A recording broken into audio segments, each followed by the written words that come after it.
Halo, selamat datang kembali di channel Perspektif ya. Waspada. Ternyata ada alasan dibalik aksi ngeles Roy Suryo CS selama ini.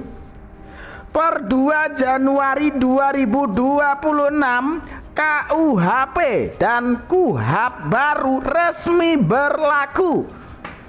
Dan kabarnya ya, Roy Suryo CS ini sudah temukan celah hukum ya untuk meloloskan diri. Waduh. Pantesan saja ya pengacara Bapak Jokowi ini sudah curiga ya kalau mereka sengaja mengulur-ngulur waktu persidangan. Tapi coba kita bedah ya, bedah sampai tuntas. Apa iya Roy Suryo ini beneran bakal bisa lolos ya? Pastilah pada penasaran ya. Yuk tonton saja videonya sampai selesai.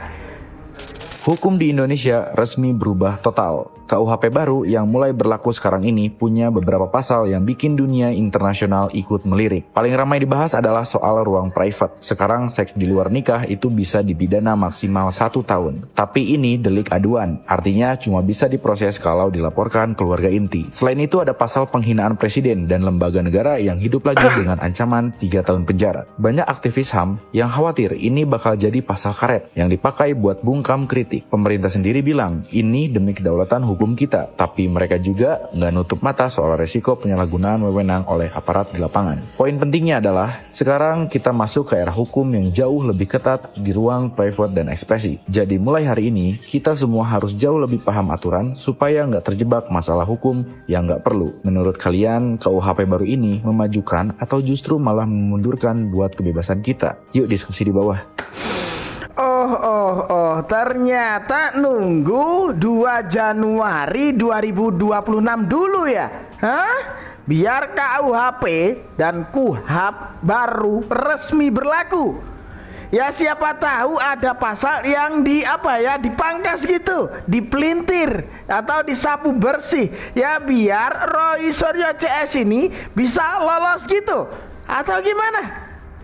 Saya hari ini mendapat kiriman artikel dari Rizal Fadilah. Ini seorang pengacara yang sangat produktif. Rizal Fadilah ya, temannya Roy Suryo CS. Setiap hari bahkan ini berupa opini-opini yang disebar di WhatsApp group yang juga menjadi salah satu tersangka dalam laporan dugaan ijazah palsu Jokowi di Polda Metro Jaya. Dan dia mengingatkan bahwa hari ini tanggal 2 Januari 2026 berarti ya berlaku KUHP yang baru, dan dengan berlakunya KUHP yang baru maka KUHP yang lama itu tidak berlaku lagi, dan dengan begitu maka pasal-pasal yang dikenakan kepada para tersangka, ada 2 klaster di Polda Metro Jaya itu ya itu batal demi hukum katanya, dan karena itu proses pentersangkaan mereka ini tidak boleh dilanjutkan lagi. Itu enak aja tulisan pendek dari Rizal Fadilah. Nah ini sangat menarik ya. Apakah benar seperti itu ya? Kemudian dan artinya dengan berlakunya KUHP yang baru otomatis Roy Suryo dan 7 orang lainnya, karena ada 8 orang tersangka itu batal status pentersangkaannya. Dan bagaimana nasib hukum mereka? Ini yang menarik untuk kita kaji. Ini bukan soal politik, bukan soal suka atau tidak suka pada pendapat seseorang, ini melainkan soal yang jauh lebih mendasar, apa yang terjadi pada proses hukum yang masih berjalan, tetapi fondasinya menggunakan pasal-pasal KUHP lama yang ini tidak berlaku lagi. Wow. Roy Suryo CS lewat Rizal Fadilah ini ya, katanya sudah nemu celah hukum. Aturan lama dibilang gak berlaku lagi, terus langsung bebas mereka gitu. Lah, emang hukum itu saklar lampu ya? Tinggal ganti aturan langsung hilang dosa kalian. Wah, nggak seperti itu ya, nggak seperti itu. Enak banget gitu loh. Gimana ini menurut kalian kalau sudah seperti ini? Tulis pendapat kalian di kolom komentar ya. Dan yang lagi nonton video ini, coba sepil kota kalian ya, biar kita tahu video ini sudah sampai kota mana aja, ya kan? Tulis di kolom komentar kota kalian. Saya tunggu. Justru kami melihat sebenarnya gelar perkara ini, permohonan gelar perkara ini boleh dibilang upaya untuk menunda-nunda. Kenapa? Pertama, setelah pemeriksaan tersangka dinyatakan akan mengajukan saksi dan ahli yang meringankan. Ya. Sekarang sudah lebih dari 1 bulan. Belum diperiksa ya? Belum diajukan 1 bulan. Belum Jadi buat kami juga ini apakah betul-betul serius menggunakan hak atau sekedar menunda-nunda? Sebulan ini waktu yang cukup panjang ya. Lalu masuk lagi gelar perkara. Sementara kalau kita lihat, publik juga bisa menilai selama ini proses ini cukup komprehensif, terbuka ya, dan kredibel. Penyelidik Polda ini sangat hati-hati. Jadi apalagi yang mau dipersoalkan ya. Ya. Sehingga kami tidak melihat ada alasan yang kuat terkait dengan ijazah. Ini kan kembali lagi kebalik-balik nih, ya. Kalau dalam hukum itu tidak ada kewajiban, ya, seorang korban itu menunjukkan ijazahnya kepada para tersangka. Benar sekali. Akan tahu bahwasanya KUHP kita dan KUHAP kita tidak akan berlaku pada tanggal 2 Januari 2 minggu lagi. Ya. Ini akan berpotensi kepada penanganan hukum yang berlangsung karena pasalnya sudah berubah, sudah tidak berlaku. Nah, kalau pasalnya tidak berlaku dan sudah berubah, nah muncul pertanyaannya, terus penuntutan pasal apa lagi kalau sudah undang-undangnya sudah nggak berlaku lagi gitu. Nah, itu namanya masuk dalam kategori naratif dekriminalisasi. Nah, makanya saya bilang, ini kalau sampai Desember ini tidak ada penetapan penahanan, saya kira ini kasusnya akan menjadi misteri dan tidak akan berlangsung karena RUU KUHAP dan KUHP kita akan berlaku yang baru tanggal 2 Januari dan 2026 dan KUHP yang lama tidak akan berlaku. Gitu. Memang mereka mencoba apa ya istilahnya itu buying time ya. Oh iya, makanya mau ulur sampai Januari. Ya KUHP nggak berlaku lagi. KUHAP yang baru sudah diberlakukan sehingga pasal-pasal yang disangkakan ke mereka saat ini jangan tidak berlaku. Iya, nggak berlaku lagi, apalagi.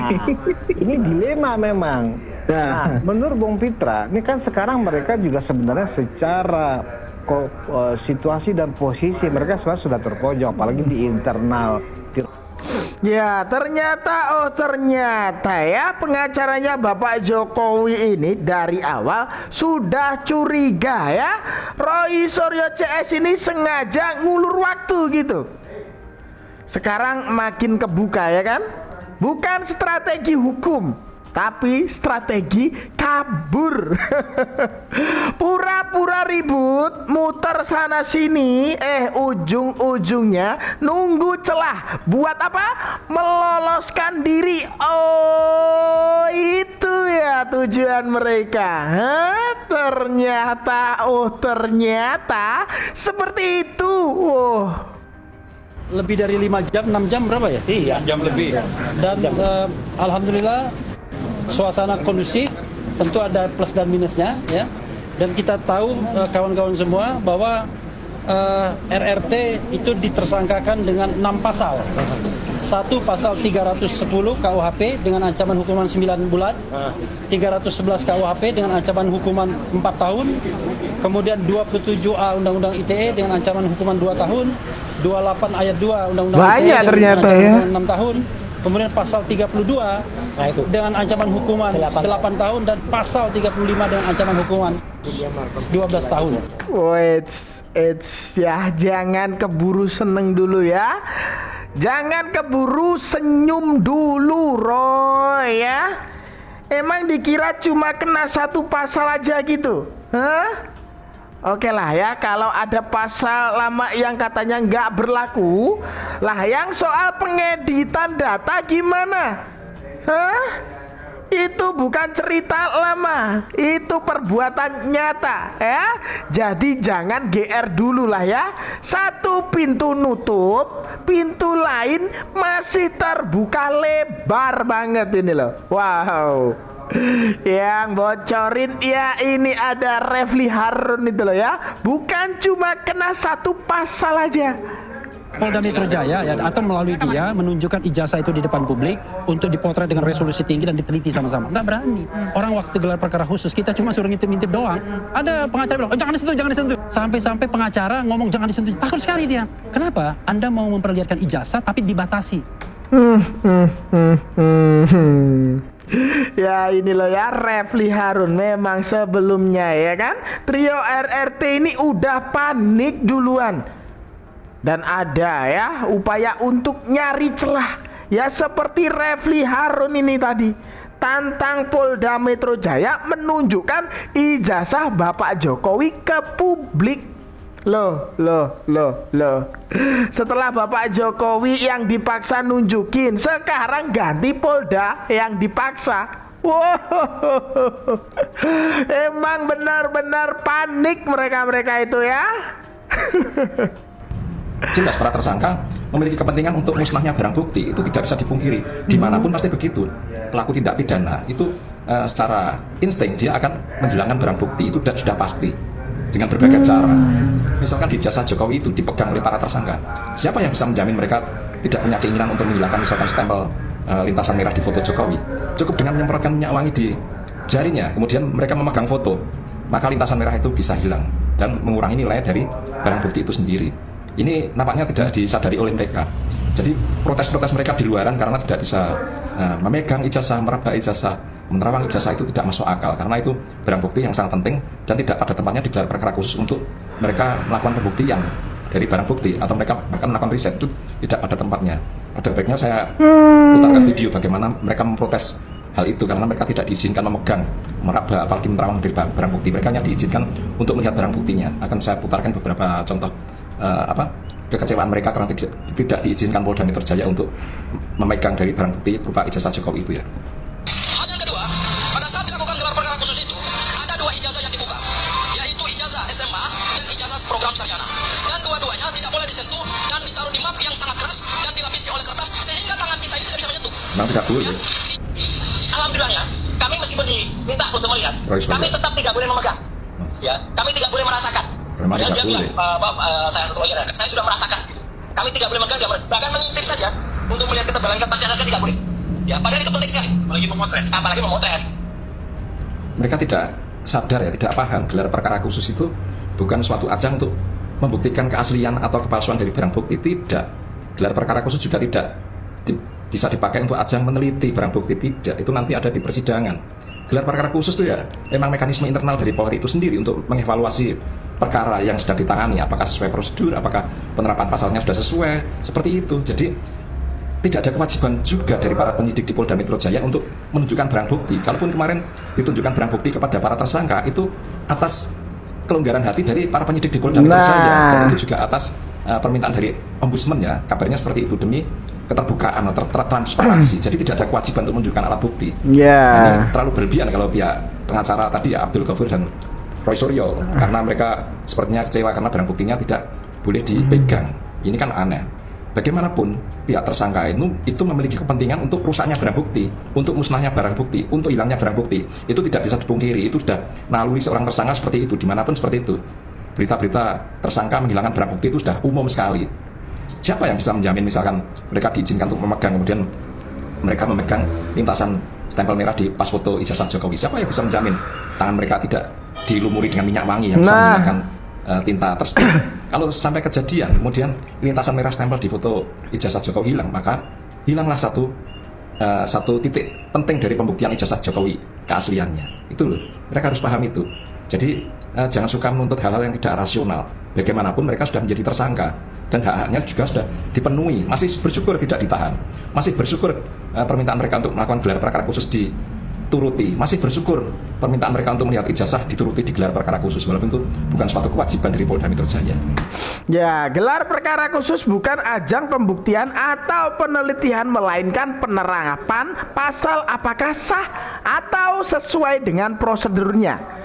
Tidak ada kewajiban untuk memegang barang bukti kepada tersangka dalam gelar perkara khusus. Ya kan, ternyata ini alasan ya, Roy Suryo CS ini ngebet banget pengen pegang barang bukti. Mau ngilangin barang bukti gitu atau gimana? Hah? Oh alah, pantesan tuh ya, dari kemarin ini ngotot banget ya kan, pegang barang bukti. Kirain mau cari kebenaran, tapi rupanya ya ini mau ngilangin jejak gitu. Aduh, nggak semudah itu.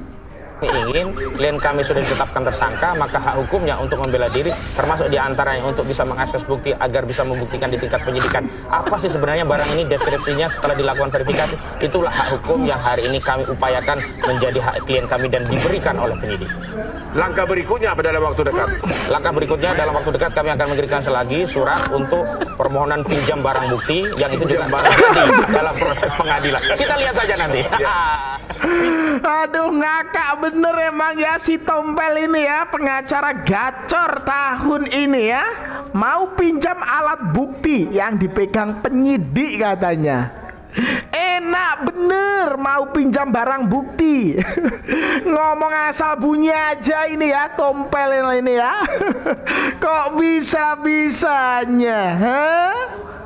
Keinginan kalian harus semua dituruti gitu. Waduh. Padahal ya yang nuduh itu kalian ya, seharusnya yang membuktikan ya kalian sendiri, bukan Bapak Jokowi. Ya enggak? Aduh, kocak bener emang ya. Para pembenci Bapak Jokowi ini emang bener kocak. Gimana ini menurut kalian ya kalau sudah seperti ini? Tulis pendapat kalian di kolom komentar ya. Dan itu tadi sedikit informasi yang dapat saya sampaikan dalam video kali ini. Jangan lupa subscribe channel ya Perspektif. Dan jangan lupa juga share video ini ke grup WhatsApp atau yang lainnya itu. Ada kurang lebihnya saya mohon maaf ya. Sekian dari saya. Terima kasih.